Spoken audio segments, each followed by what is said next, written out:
Welcome! In today's video, I'll show you exactly how to change a friend's chat color on Snapchat using the latest update.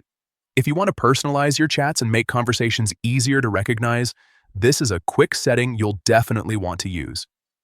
Let's jump right in. First, open the Snapchat app on your phone.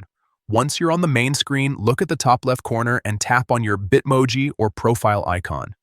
This will take you to your profile page where all your account settings and friend options are located. Next, tap on My Friends.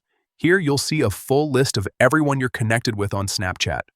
Now scroll through the list and find the friend whose chat color you want to change. Once you find their name, tap on it to open their profile. On your friend's profile page, look for the option that says Chat Color and tap on it. This is where you can customize how your chat appears when you're messaging that specific person. You'll now see a range of color options to choose from. Go ahead and pick the color you like best.